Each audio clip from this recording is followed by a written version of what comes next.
Hi, boys and girls. I miss you all so much. And I got a new book. And you know, when I get new books, I just get so excited to share them with you. So my friends that have been to some of our online meetings, you might have heard this story already because I read it to a couple of you, but we can read our favorite stories more than once, so you can listen again if you want. All right, so The Koala Who Could. Ooh, I love koalas. In a wonderful place where the day was just dawning and the breezes blew soft on a warm golden morning, in a place where the creatures ran wild and played free, a koala named Kevin clung to a tree. You see him up there? There he is, right there. A nicer gray fellow you never would meet, as soft things from ear tufts to feet. His favorite way to relax in the sun was to cling and to nap and to munch a leaf bun. And after all this, well, he'd need a nice rest. Yes, Kevin liked sticking to what he knew best. So there's Kevin doing all the things he likes to do.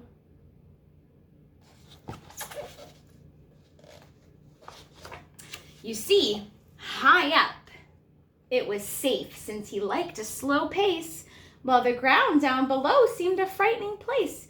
It was too fast and too loud and too big and too strange. Nope, Kevin preferred not to move or to change. Seems like a busy place down there. So he clung to the tree as he knew what to do and was never too keen to try anything new. So when Wombat stopped by and shouted one day, "Hey, Kevin, why don't you come down here and play?" I think he replied, "I should stay on my plant. I'm busy right now. No, I'm sorry, I can't." I feel like Kevin might be missing out on some fun. "Why not?" cried the Ruse with a super loud cheer. "Yes, why?" called the Dingoes. "There's nothing to fear." But Kevin, who'd never been one to act fast, said, I've got clinging to do, but it's nice that you asked." Kevin's not ready to come down.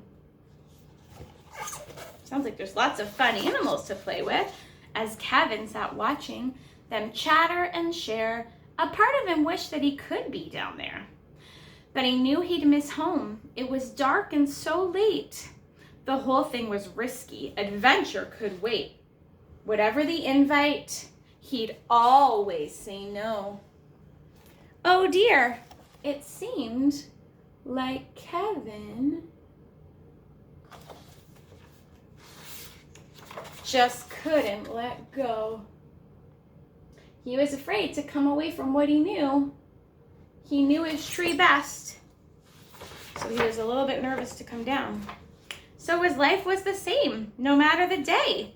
The weeks came and went, and the months rolled away, and Kevin stayed still while the world moved around, until he awoke to a worrying sound.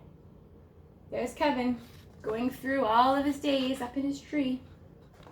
Now he heard a worrying sound. I wonder if you have any predictions about what Kevin might be hearing that's scaring him.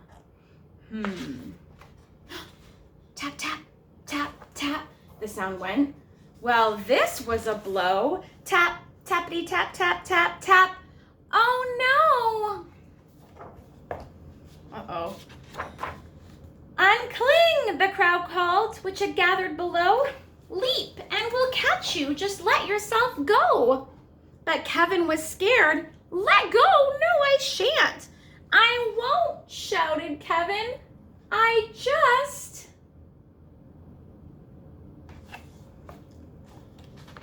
"Can't!"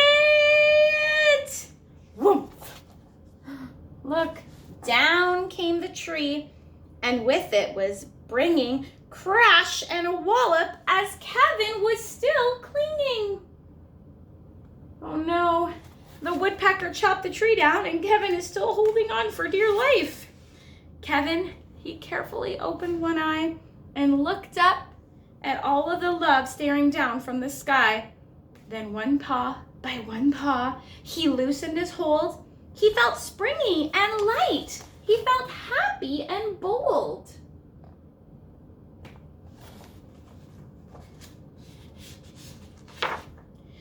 The worst he could think of had now come to pass, and he was just fine.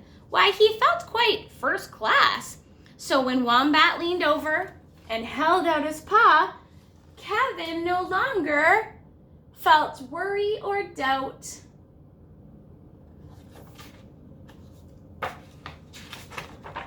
When Dingo asked, "Now will you come out to play?"